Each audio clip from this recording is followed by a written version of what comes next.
possible carriers, possible void rays, possible mothership coming up. But to be honest, I think it will be a void ray.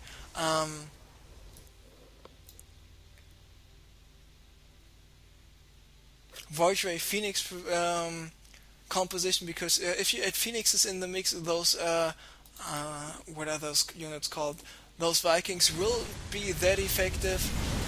Dark Templar here in the mix as well, attacking the Hellions. There's another Dark Templar coming in just now, but because of this missile turret, Dark Templar gets taken out immediately.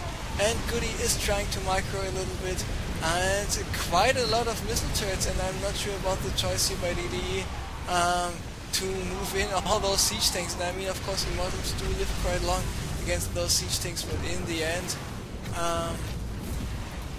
GoOdy did a good job at attacking, and I'm not sure if the decision of the timing by dde to attack was good enough. I mean, void rays are so effective. I mean, I had it in a 2900 diamond game.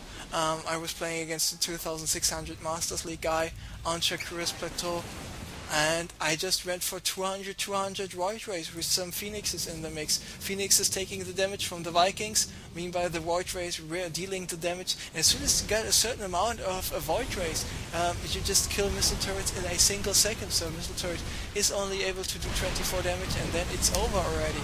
But the Stalker is moving out, killing a siege tank, blinking up, blinking back once again, trying to do more damage, trying to pick up some SCVs, but it's not gonna happen. I mean, he will be able to kill 1 or 2 SCVs, but that's it. And now the forces of GoOdy are cleaning up the rest. GoOdy still not able to advance here to the island expansion.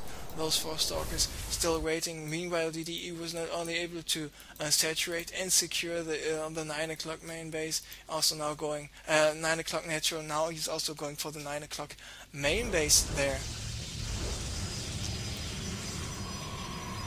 And now finally GoOdy is going for the Infernal Free Igniter. And when we take a look at the supply, GoOdy is now the one ahead. I mean, still remember, he was behind about 30 supply, now he's ahead 21 supply. And this second attack by dde, even though in his mind it was absolutely understandable why he did this. Okay, he's going max, so I have the 4-5 Void Rays, I have the Immortals as well. But he ran into all those siege tanks, and I mean, even though siege tanks take a while to kill the Immortal, and as soon as the shields are depleted, boom, Immortal goes down. Those siege tanks only take 4 hits and need 4 hits to take down a single Immortal as soon as the shields are done. And all those missile turrets, GoOdy had about 4 or 5 missile turrets in total here, and dde pulled not back with his Void Ray, so no big deal for GoOdy to defend this attack. And now GoOdy is the one max, dde is the one not max. GoOdy going here for the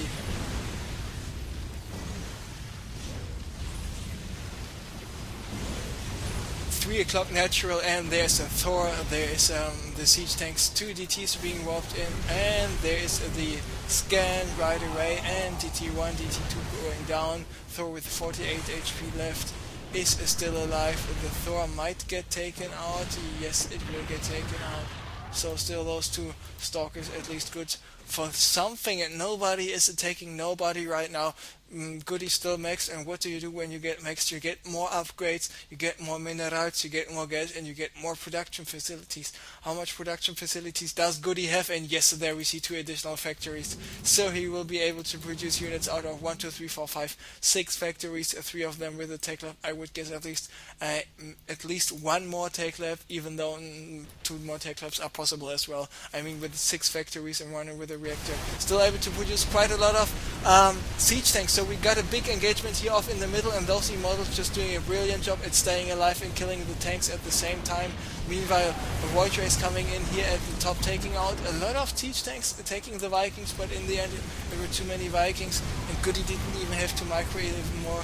And Hellions now attacking the Immortals, and Immortal 1, 2, 3 going down right now. So good job at defending here by GoOdy.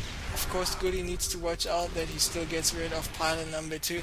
He was only able to take out pylon number 1 here at this location, but the DT is going down thanks to the scan, so not doing too bad there. And DDE's got the blink, so he will be able, I think he should be able to blink here over here to the gold mineral expansion. Let's take a look at the supply again. 170 for GoOdy and 135 for DDE. GoOdy is this is really worth some applause. I mean, he's on the high ground of this expansion. He's on the high ground to the gold, and he is building a command center right there to fly it over here to the island expansion. This is a freaking bold move, and I really, really, really, really like this one. I mean, if he will be successful to build the command center, fly over there, sending the SCV, of course, lifting the SCV with the rest up, and SCV building some missile turrets everywhere, here, and just going for orbital command. He should be absolutely fine. Meanwhile, DDE is going for an attack once again on the Void Race, get out-microed here by the Vikings. Meanwhile, the Zealots can do anything about it, and yes, all the Void Race again, once again dead, and there are the Hellions cleaning the rest up, so this attack got repelled easily once again, and the only thing DDE can produce are Void Rays, and like I said, you need some Phoenixes in the mix. He's not even going for the +2 with the Cybernetics, so why did he get the Fleet Beacon in the first place if he's not building any motherships or carriers? The answer is upgrades, but he's not getting any upgrades, even though he's got more than enough resources to go for those upgrades. So I'm really curious where this is going. And GoOdy was there just not in time, so now he's landed with his command center. Maybe he's going for the Planetary Fortress, and just Planetary Fortress's way to victory. On the other hand, there are the Void Rays out, and with the Void Rays out, this command center won't survive too long. GoOdy trying to get a Desperation Missile turret up here. So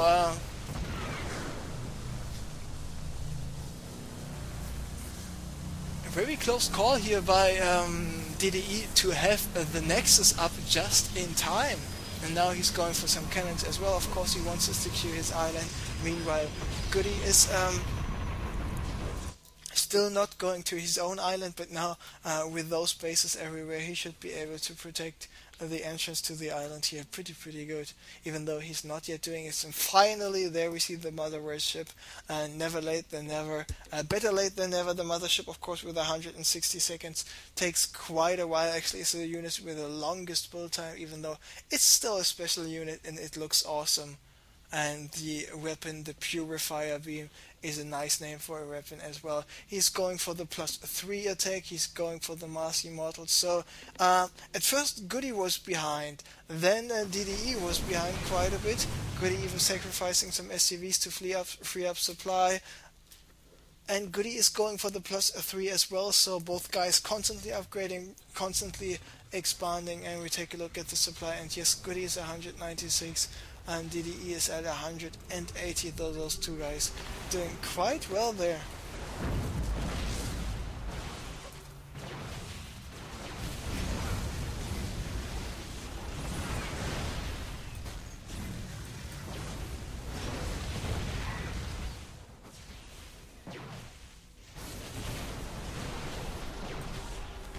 And now GoOdy is moving slowly forward and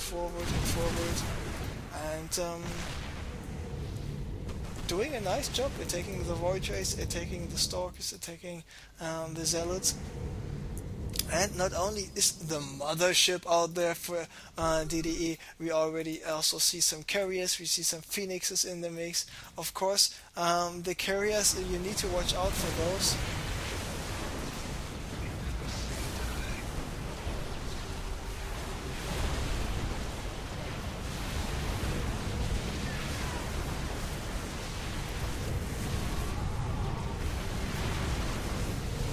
And looks like GoOdy took out the mothership right away. Do we see another mothership in production?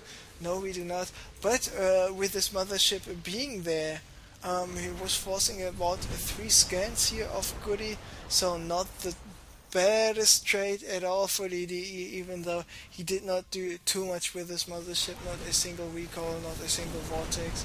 Maybe vortexing those Vikings should be an idea, but in the end, oh, once again another attack by DDE coming in.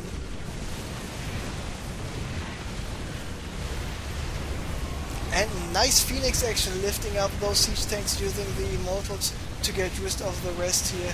And it looks like after being behind that much, nice EMP by the way, after being behind that much, DDE might even be able to take this game. So because of the fact that all those 1, 2, 3, 4, 5, 6, 7, 8 immortals, take a look at how fast those tanks just disappear. So all those forces of GoOdy are down right now, and now the supply is once again pretty even. GoOdy's got still a 7 supply lead, but it is not that big of a deal.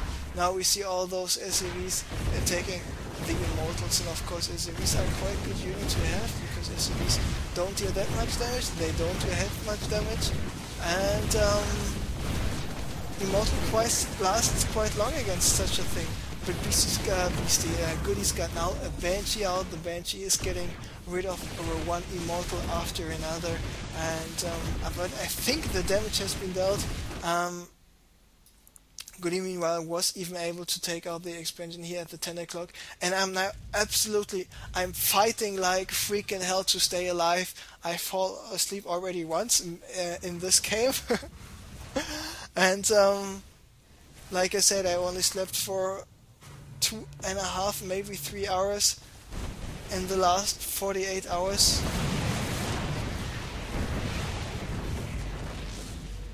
And it's really hard to stay awake, and now it's getting really angry. It's not, you know this feeling when you absolutely tired, when you want to go to bed and it's start hurting and stuff like this. It's where I am right now, and I just try to stay in here, but I can't promise anything. If I will be stopped talking, it's either my microphone is muted by accident, or it is me falling asleep. So if you don't hear me talking and you don't see the mouse moving, it's actually me falling asleep right now. So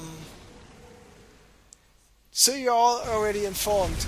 So GoOdy is still in a supply lead. He was able to get ahead in terms of supply once again, and Blue Flame Hellion is taking care of all those probes, and this attack is really paying off for GoOdy here.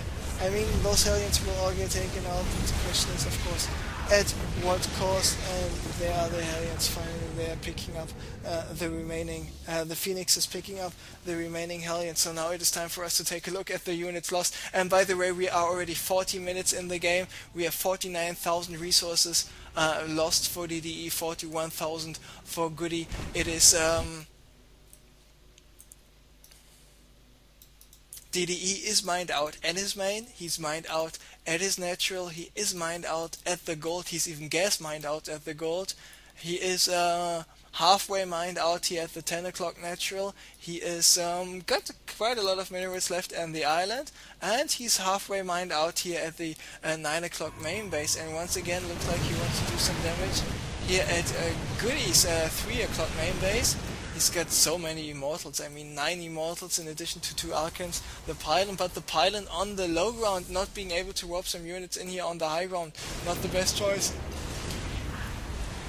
Phoenix is now taking out a couple of SCVs. Where are the forces of GoOdy? Here they are, all those Vikings, and of course because of the fact that there are no Colossi in the mix, those immortals can't do shit about the Vikings and the Archons because of their low range there as well. So Vikings defended this attack, pylon still there here by dde.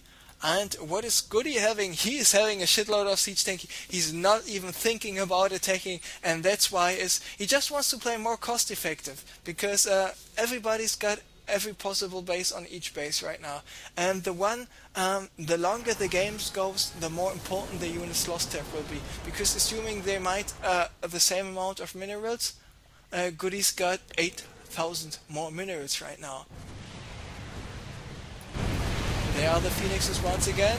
Missile turrets doing quite some damage there to this nasty little Phoenixes here, and of course GoOdy needs to watch out not to follow those Phoenixes with the Hellions too much, because the Hellion gets picked up and it dies right away. Only